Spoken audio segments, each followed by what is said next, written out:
on this video on Thanksgiving? Was it the girls? You can tell me, don't worry. They're here and excited to see it. But for real, thank you guys for clicking on this video for Thanksgiving. After I posted my Matt Rife, whatever his name is, short, people were asking me, what do you think about the Matt Rife controversy? And that's just the problem with shorts, is that they're so short. I only have 60 seconds to pretty much get my opinion on there, and usually I don't even post my opinion. I just give the information and then say, what do you think, really quick at the end, because it'll just shut me off. But I figured I have a bit until Thanksgiving, so I'll just set up my camera after I did my makeup and talk to you guys and post a really quick video that won't take much to edit. So, comedy. Everybody has their boiling point where a joke is no longer funny for them because it pushes the limit. And that pretty much happened after Matt Rife's Netflix series. So if you have missed my short on Matt Rife, or if you haven't heard all of the controversy that's all over the internet, I'll just give you a really short condensed version really quick. So Matt Rife is someone that started on Wild 'N Out. He was kind of weird looking. He was just like that. You know how in like a lot of black communities, they'll have like the one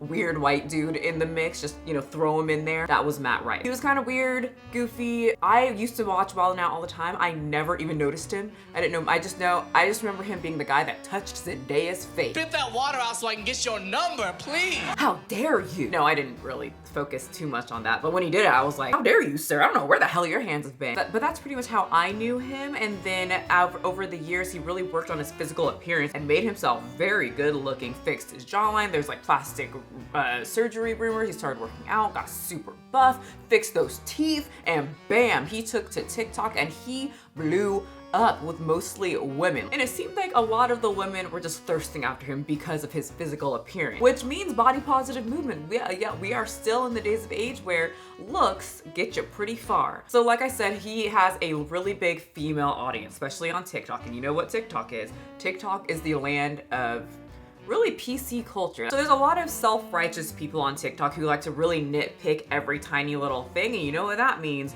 Jokes. Jokes that might not be very PC. So Matt Rife got so popular that Netflix gave him a Netflix special, and his audience was so excited. Female fan base, and they were so excited to go watch it, and then once they turned it on, they were horrified that he opened with a joke about domestic violence and then chased that sucker with a whole women should be in the kitchen and they wouldn't be getting hit if they were. I've only been to Baltimore one time. I ate lunch there, and the hostess who like seats you at the restaurant had a black eye. A full black eye. And it wasn't like, what happened? Yeah, it was pretty obvious what happened. And we couldn't get over the fact that we're like, this is the face of the company? Like, this is... People, a lot of the women on TikTok, I've been trying to listen to what people have been saying because I'm very nosy. And a lot of people are taking this as in he turned his backs on his female audience. He abandoned the people that really cared about him. He hates women and supports men that punch women in the face. There's a lot on TikTok if you just go right now and you'll see a lot of people just decoding this whole thing. And it made me realize that sometimes if you don't have oppression of your own to pull from, you try to make fun of the oppression of others, but unfortunately you don't have the angle of understanding to make it funny. Because you were supposed to picture a woman getting hit because she can't cook, and you were supposed to laugh. Did you laugh? Is that what he means by he made this for men? You want to make fun of domestic violence with men. If you're like getting domestically abused at home, dog, like maybe do me a favor, like don't come into work.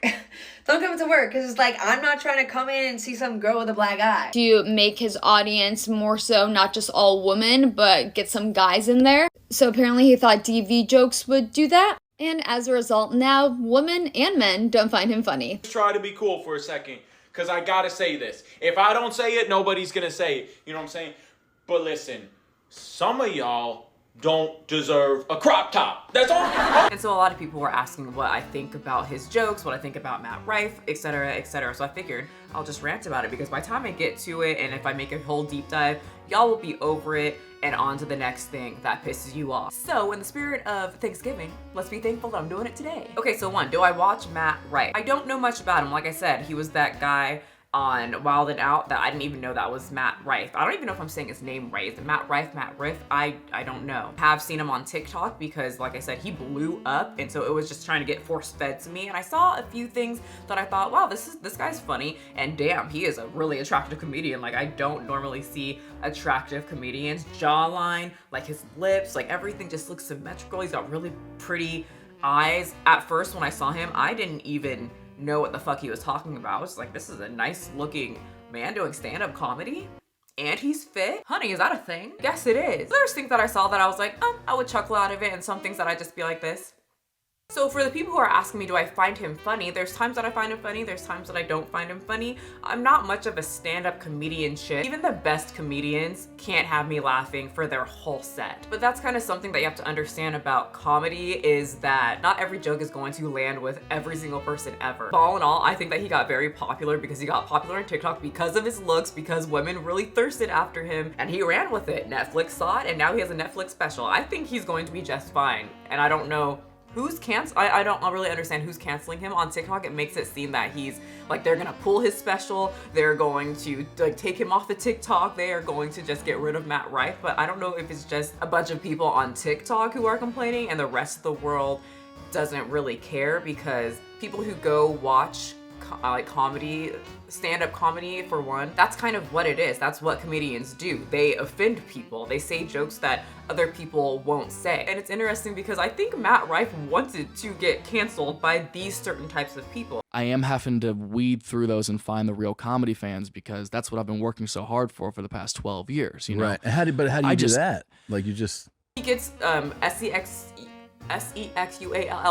Did I spell that right? Harassed at his like meet and greets. Like, he's so attractive and these women want him so bad that they will just touch his areas and say things to him. I've meet and greets, my ass grabbed all the time. Women will ask in front of my PR people or the meet and greet people who run all of it. They'll ask, like, can I grab your dick in the photo and stuff? And I'm like, or I'll be on stage and somebody will be like, take your pants off. I'm like, imagine if Amy Schumer was up here and somebody was like, let's see that clip. So one, I think he's a little frightened by all the women. And two, he was saying that he really wants people that are into comedy and not for his looks. Yes, I have this massive fan base that is predominantly women who are such a powerful fan base. Like, they're so supportive. And sure. I mean, obviously, look at the ticket sales we did in 48 hours is insane.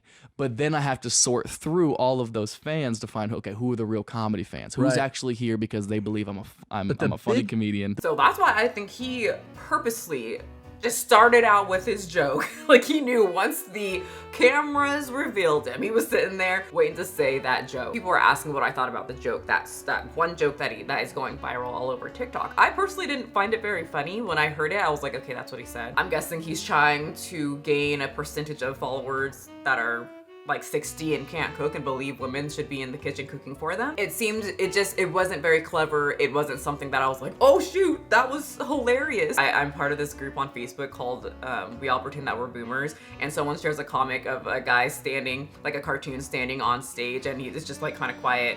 It goes to the audience and it goes back to him. He's like, I hate my wife. And all the men in the audience are like, yes! And they're just cracking up. That's what it kind of made me think of. That's why I think like the joke was so bad, and he seems to really care about building his comedy and building people that really like his comedy rather than what he looks like. And that's why he opened with that. He was just like, I want the people that like him for my looks to just get the fuck out. And that's literally what they're doing. Because people who go to comedy shows, they're gonna hear that and be like, okay, so next joke, I didn't find it funny, next one, let's see what else he's got. They're just not gonna hear something get triggered and turn it off, because they know, at least from what I know, and I don't watch a lot of comedy shows, I don't watch many, I just tried to, and I'm not someone, like I said, it doesn't hold my attention. So people that actually watch that and enjoy it, they're not gonna hear one thing and then sprint away. Comedy shows aren't a TikTok, it's not one joke and they're like, well, all right, bye guys. Like, it's a whole show. And for the most part, people only know Matt from like 1 minute segments on Yeah. TikTok.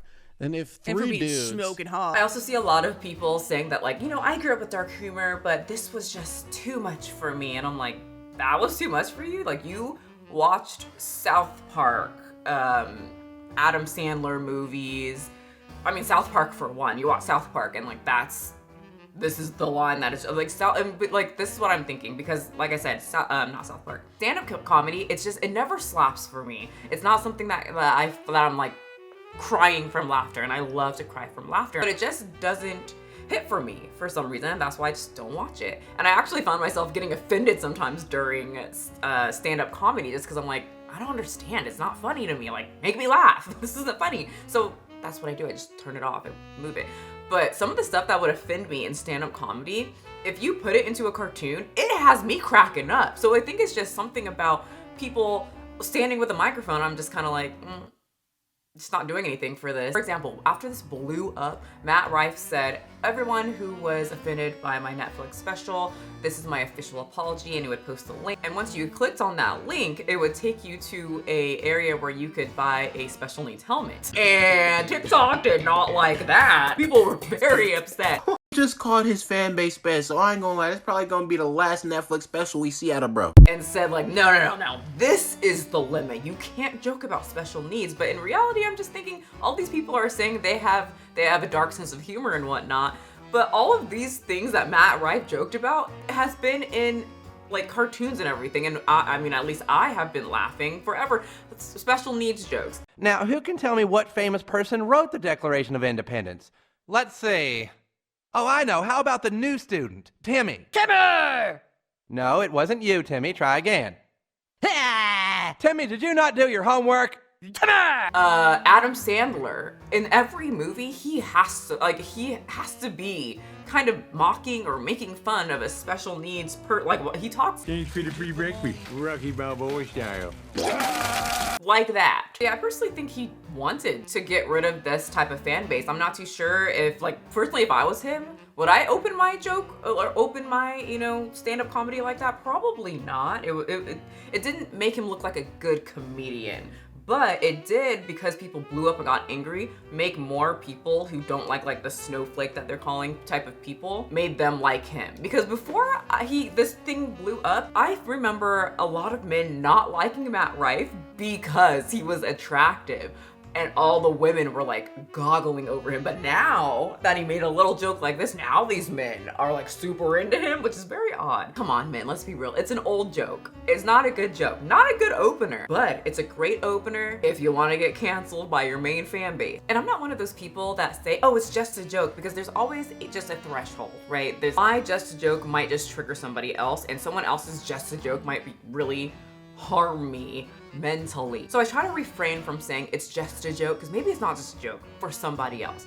But even if it's not just a joke for you and it really internally triggers you and you really hate it and you're upset and you're feeling some things right now, instead of controlling other people's jokes, because that's just not possible, there's always gonna be some other Matt Rife coming in with their kitchen jokes. Maybe just turn it off, get a therapist. But on the flip side of that statement, if you tell jokes and it doesn't land well with other people and it triggers other people can have a opinion on your joke. They are allowed to say that it wasn't shit, that you're not funny, that you are canceled to them. But even my favorite comedians, like I love Jim Carrey. I know some of you guys don't like Jim Carrey. Whenever I say that, people are like, well, he said this and he said that, and okay, that's completely fine. Every joke is not going to slap. But I don't enjoy Jim Carrey as a stand-up comedian. I enjoy him in shows. And that's what I tend to watch rather than looking at any of his stand-up comedy. Anyway, my dog is screaming at me right now because she's hungry. It's Thanksgiving. That's what I think about Matt Rife. Probably after this video, I won't think about it anymore. And I hope you guys don't either. Or do, if you still watch him. Are you guys still a fan of him, or were these jokes way too much for you? Let me know. Enjoy your holiday. What are you guys eating? What's your favorite Thanksgiving thing? Mine is anything with sugar. And I will see you guys next time. Wake up, honey, I made you breakfast. Fresh coffee and bagels too. A new day is waiting for us. We got lots of fun stuff to do. Let's go to the zoo and feed the monkeys. I can lend them your baseball cap. Let's make the day a barrel of fun. Growing up is just a trap.